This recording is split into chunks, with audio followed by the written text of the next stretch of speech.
Satgas Pangan Mabes Polri dan Kementerian Pertanian menggerebek pabrik dan distributor beras PT Indo Beras Unggul di Kecamatan Kedung Waringin, Bekasi. PT Indo Beras Unggul diduga melakukan penipuan dengan menjual beras IR64 yang disubsidi pemerintah. Bursa Efek Indonesia akan memanggil Direksi PT Tiga Pilar Sejahtera Tbk terkait dugaan penggelembungan dana sebesar 4 triliun Laporan rupiah. keuangan tersebut menyatakan ada temuan terhadap dugaan penggelembungan pos akuntansi senilai 4 triliun rupiah serta beberapa dugaan lainnya.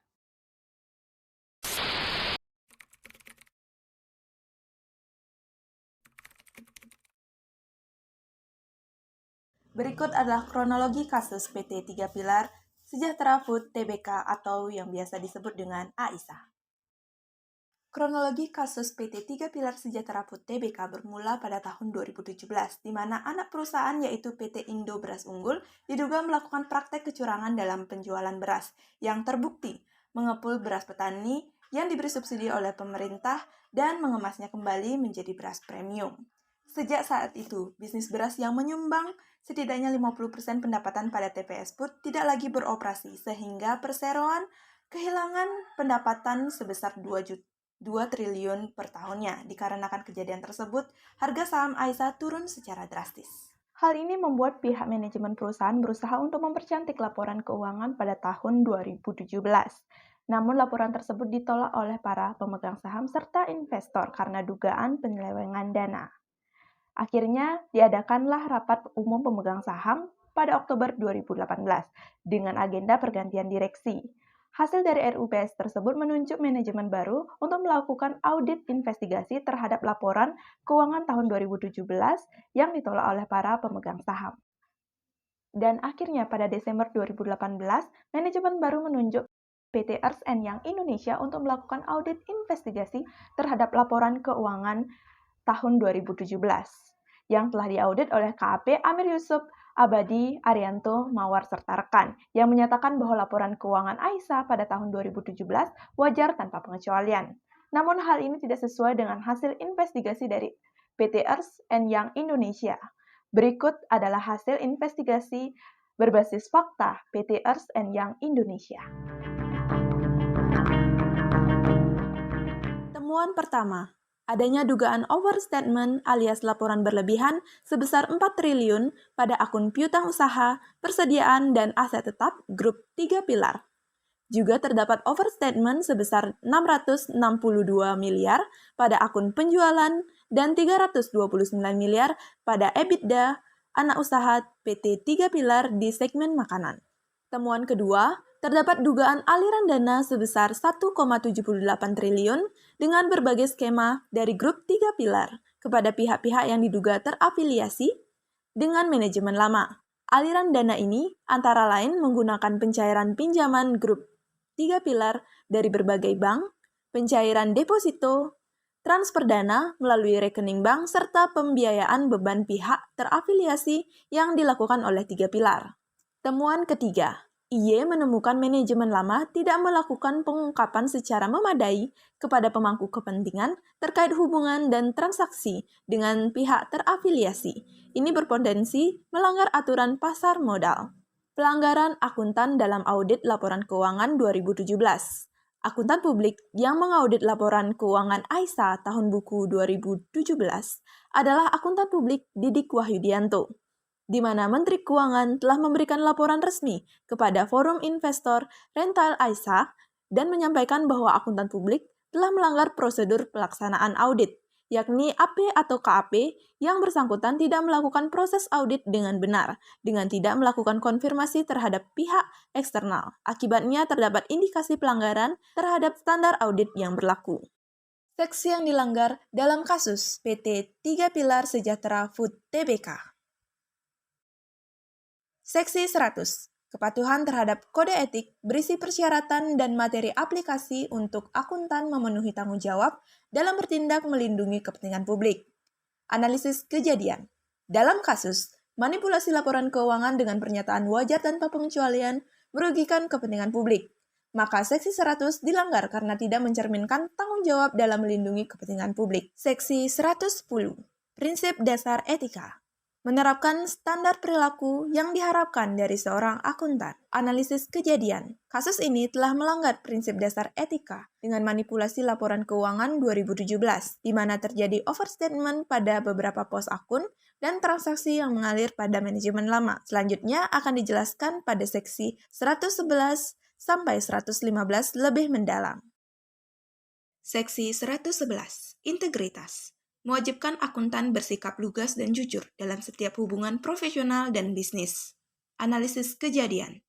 Manajemen lama dan auditor tidak melaporkan jujur hasil kinerja di laporan keuangan, yang mana terbukti dari hasil investigasi PT Ernst & Young Indonesia, dugaan penggelembungan pada akun piutang usaha, persediaan, aset tetap, penjualan, dan EBITDA. Seksi 112. Objektivitas. Menerapkan pertimbangan profesional atau bisnis tanpa dikompromikan oleh bias dan benturan kepentingan lainnya. Analisis kejadian. Manipulasi data pada beberapa akun yang dilakukan oleh grup Aisyah dapat merugikan pengguna laporan keuangan dalam pengambilan keputusan karena informasi tidak mencerminkan kondisi sesungguhnya. Seksi 113. Kompetensi dan kehati-hatian profesional. Analisis kejadian. Didik Wahyudianto, auditor Aisyah, bertindak tidak sesuai dengan standar profesional dan standar teknis, di mana KAP atau AP dalam proses audit tidak melakukan konfirmasi kepada pihak eksternal. Akibatnya terdapat indikasi pelanggaran terhadap standar audit yang berlaku, maka artinya auditor tidak kompeten. Dalam kasus terdapat pada laporan resmi dari Menteri Keuangan. Seksi 114. Kerahasiaan. Dalam kasus, merubah informasi atas laporan keuangan yang disajikan untuk kepentingan pribadi dan dugaan aliran dana sebesar 1,78 triliun mengalir ke grup manajemen lama TPS Food. Dari kasus terlihat jelas adanya penggunaan informasi rahasia untuk kepentingan pribadi atau pihak ketiga. Informasi yang diperoleh baik melalui hubungan profesional maupun hubungan bisnis. Seksi 115. Perilaku profesional. Mematuhi peraturan perundang-undangan yang berlaku, berperilaku konsisten dengan tanggung jawab profesi untuk bertindak bagi kepentingan publik. Analisis kejadian. Auditor Aisyah tidak berperilaku profesional. Hal ini ditandai dengan akun piutang usaha, persediaan, dan aset tetap terdapat penggelembungan dana.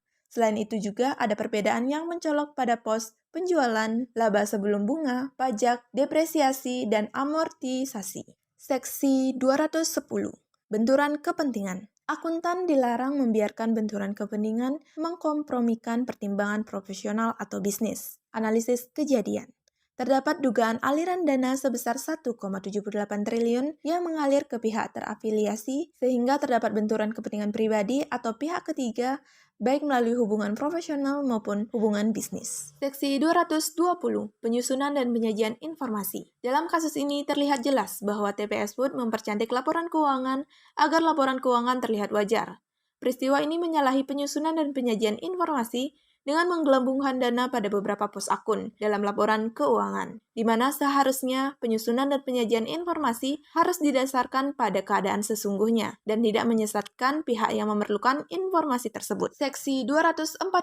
Kepentingan keuangan, kompensasi, dan insentif yang terkait dengan pelaporan keuangan dan pengambilan keputusan. Pada kasus, telah terjadi tindak kecurangan dengan manipulasi laporan keuangan 2017 dan mengalirnya dana sebesar 1,78 triliun ke pihak terafiliasi oleh manajemen lama, PT TPS Food, yang tercatat sebagai pihak ketiga pada laporan keuangan tersebut. Sehingga seksi ini dilanggar, yang mana pada seksi 240 akuntan tidak diperbolehkan memanipulasi informasi keuangan untuk kepentingan keuangan pribadi. Seksi 360.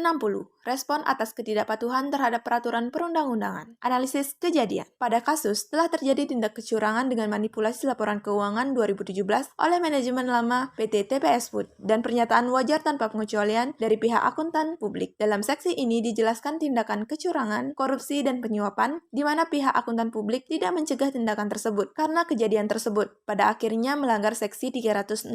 Seksi 400. Kerangka kerja konseptual untuk independensi dalam perikatan audit dan review. Analisis kejadian. Dalam kasus ini, AP atau KP memberikan kesimpulan pada laporan keuangan 2017 milik PT Aisyah bahwa laporan tersebut wajar tanpa pengecualian. Hal ini menyalahi independensi dalam pemikiran pada seksi 400, yang mana seharusnya akuntan memberikan kesimpulan tanpa adanya tekanan yang dapat mengompromikan aspek integritas, objektivitas, dan skeptisisme profesional. Solusi dan pengamanan bagi AP atau KAP. 1. Sebelum pelanggaran terjadi, sebaiknya AP atau KAP mempertimbangkan latar belakang klien untuk mencegah potensi ancaman terhadap integritas, objektivitas, dan perilaku profesional. 2. Seorang akuntan harus senantiasa mentaati prinsip dasar etika dan kode etik yang ada. 3. Tidak membiarkan dan mengidentifikasi kejadian dan tindakan yang dapat memicu adanya bias dan ancaman. 4. Menekankan independensi dalam pemikiran dan penampilan agar mencegah tekanan yang terjadi saat memberikan kesimpulan terhadap laporan keuangan. Bagi perusahaan, 1. Mencegah segala tindakan yang dapat memunculkan benturan kepentingan dalam manajemen perusahaan. 2. Tidak melakukan penipuan atas laporan keuangan yang dapat memicu kerugian berbagai pihak.